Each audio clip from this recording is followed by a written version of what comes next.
Welcome to Basic Brewing Video. I'm James Spencer. I'm Steve Wilkes. We're back. We're back. After a little break, holiday break. Yes. We're going to talk about apple-based fermentations today. I've got a Cider, which is apple and honey. And I have a cider, which is just apple juice fermented, though I did doctor it a little bit. Dr. Apple. But it's a cider as opposed to a honey-based fermentation. Right. So Right. different things. And today we're going to feature both of these. The things, along with being apple-based, the thing that these have in common is they were fermented with Bubbles. A40GF bubbles from Imperial Organic Yeast, which is a gluten-free yeast strain that is meant to ferment fruit-based fermentation. So, we have to say that Imperial sent us the product, and they are also a sponsor of the audio podcast. That's right. So why don't I talk about my cider while you start I'm just open yours. Start opening things. Yes. Mine's pretty easy. I used Musselman's 100% pure apple juice, not from concentrate. Okay. You used a fancier cider, but we'll get to about that. I started off with half a gallon of the cider or apple juice. I warmed it up to 100 degrees Fahrenheit or around 38 C just to integrate the honey a bit better. And then I added 3 pounds of what is called a local honey, or 1,360 grams, and mixed it all together. And then I added 3 more half gallons of the apple juice. So, the whole batch was a little over 2 gallons. I added 19 grams of Omega's proper nutrient, yeast nutrient, and the original gravity was 1083. Bond gravity was 0.998 for an ABV of 11.2%. And then after fermentation, I racked the beer into a Mr. Beer keg, and then I added some tinctures. I added 1 milliliter of vanilla extract, and then 2 milliliters of oak tincture, which I think we have here somewhere. That's cinnamon. No, that's clove. This is oak. This is just a little oak spiral in some vodka, half a cup of vodka. Yeah. So I added 2 milliliters of that, and then I added 1.5 milliliters of a cinnamon tincture, which I have here. So tinctures, we've been playing with a lot of tinctures lately, and it's a really good way to get flavor into your beverage after fermentation. You can really do it by taste, and that way, you can really do it in a dialed-in way. So talk about yours, and then we'll do some tasting after. Okay, so mine is a cider, and it's still, yours is still too, isn't it? Well, it was supposed to be carbonated, but Oh, okay. Well, mine's supposed to be still. Mine's a 4-gallon batch of cider. The ingredients are 4 gallons of Lewisburg Cider Mill cider. Lewisburg Cider Mill is a cider mill in Lewisburg, Kansas, a suburb of Kansas City on the Kansas side. Makes fabulous cider, and I like to use it. So 4 gallons of that, 16 ounces of dark brown sugar in the fermentation, not added later or anything like that. A tablespoon of dark molasses, an 1/8 of a teaspoon of nutmeg, a 1/16 of a teaspoon of clove, ground clove, a 1/2 a teaspoon of cinnamon, and 2 Pekin chilies. Ooh. The little hot bird's eye. Right. I call them Pekin. I don't know Right. if that's right or not. But and then, of course, the Bubbles yeast. I also used a tablespoon of yeast energizer and a tablespoon of diammonium phosphate, or DAP. Okay. And I add that all at once. I don't do a staggered addition. Maybe I should, maybe I shouldn't. It always works. We do our staggering later. Yeah, I do my staggering later. My original gravity was 1070, and it finished at 0.998, and that gave me a 9.4 ABV. Oh, okay. And I did treat it before bottling with potassium metabisulfite and potassium sorbate to stabilize it, and I also used a fining product. Oh, okay. I think Super Clear, I can't remember. Yeah, yours is more I assume this is yours. Yes. It is both darker and more clear than mine. Mine, you can there are a few bubbles on the side. I think this and the thing that we're going to taste next on the show, spoiler, they both didn't get as carbonated as I want. I think just where I have the bottles is just not warm enough. Yeah. I say that as the heater comes on in the background. And No. so which should we try the first? Oh, I don't know. Yours is more fragrant. Well, shall we try it? I hate it when people tell me that. Not the first time I've been told that. Well, shall we do mine first? Yeah, then? let's do yours. Cheers. Cheers.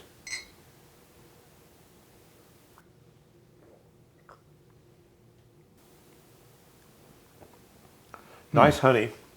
Nice honey. Thank you. Shake Why, shake it, doctor. Shake your doctor. Wow. You can definitely taste the apple. And I get the vanilla. Now, maybe that's just from your suggestion. Maybe if you hadn't said that to me, I would not have been able to identify that. But since you did say it to me, I can identify it. Well, the reason That's how good I am. he's smart. He's smart. Well, the reason I added the tinctures was that at bottling time, I tasted it and was like, "Oh, this is kind of sharp," because that Musselman's apple juice is it's a one-note thing. Yeah. So I wanted to kind of round that out a little bit. That's why I added the vanilla. That's why I added the oak and the cinnamon, just to kind of give it a little bit more depth and a little.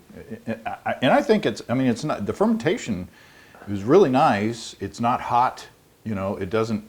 You can tell it's pretty big, but it's not like a hot alcohol character, in my opinion. It almost has a savory quality to it. That's really nice. In other words, it's a little bit sweet, as it should be, but it's not soda pop sweet. Right. And then there are adult flavors in the background. Right.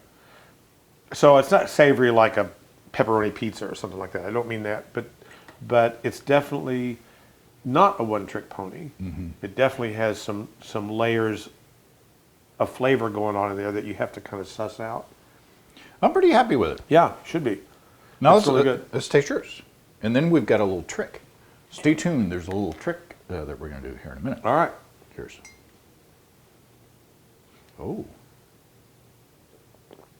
Yours smells spicier than mine does, even though I had the cinnamon tincture in there. Well, but I've got those chilies.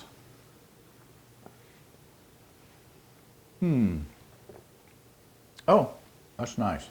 It's got a more winey character to it. It's like an apple wine. Mine's definitely, yeah.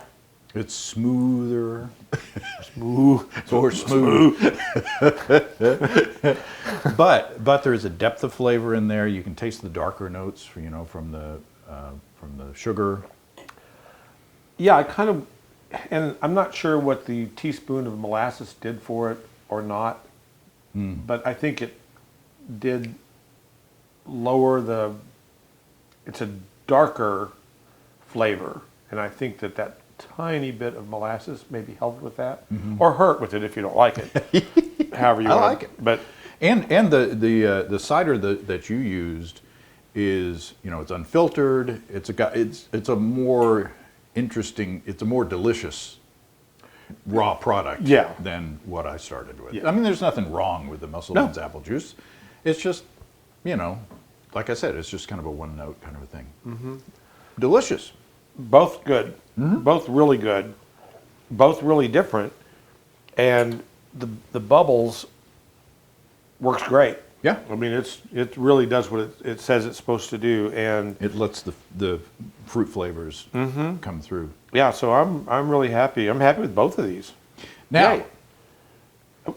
one thing that I thought of backsweetening, and since I didn't stabilize mine, and since I did put a carbonation drop in the bottle because I wanted it to be carbonated, you can't get a sweeter product with that, because Right. then the sugar would ferment out. Right. And you stabilized yours. You could have back sweetened it at that time. Yes, I could have. But what I have here is a mixture of 2 parts water and 1 part honey. And this is the honey that that I used in both this and my Cider. Got that at the wholesale club. So this is a way that we can back sweeten a beverage and add some honey flavor at serving time. So in mine, I'm just going to add a little squirt. That's a very scientific measurement there. How big is a little squirt? What is that in joules? It's not as big as a big squirt. But And you went to Stanford for that? I went to school down the street. Oh, well, that explains it. But also, my wife Susan has been using that in her tea, Oh, yeah, sure. That makes perfect sense. and it's a lot easier to, rather than just raw honey is sticky and kind of hard to deal with. But that is it's a good way to get the flavor in there. I put 4 or 5 drops in. I can really tell it really popped it. Oh. Popped that honey up. Oh wow, that made a big difference. It's rounder. It's sweeter, obviously. The honey character really comes through. This is like that Monkey Cold Medina. I'm telling you. I'm staying away. That's pretty good. That's good. So along with the tinctures, which you can use to flavor, post-fermentation, even at serving time, you can use this, like a little honey, what'd you call it, a simple syrup? Simple syrup. To back sweeten at serving time. Oh, you can put some in yours. Yeah. I'll try that too. Now there's no honey in yours. It's just a cider. Oh, it's nice. Added a little honeyness to it. I like it better in mine I do too. than yours. I do too. It kind of detracts away from the pure, delicious apple I was going to say, character. in yours, It magnifies. it seemed like it magnified it. In mine, it made it a little sweeter. Yeah, But it didn't really. It didn't improve it, I don't think. So it's another reason to do things at serving time. It's another Festivus miracle. Now on to the feats of strength. One of the feats of strength. That's right. Well, Interesting. Happy 2023, everybody. This is our first show of the new year. So cheers to you. And happy brewing, happy cider making. What do you call a person that makes cider? They're not. Are they a brewer? This is an ongoing thing with me. Probably I don't know what not. to call people. Debate in the comments. I'll give you a topic: world peace. Talk amongst yourself. All right. Cheers, everybody. Good. Cheers. You.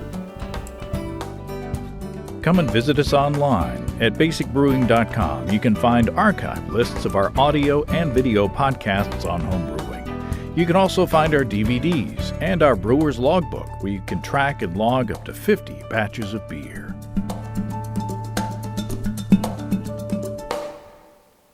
Welcome to Basic... Oh, you got false start. Yeah, really. Wiping the sleep out of your eyes. Okay.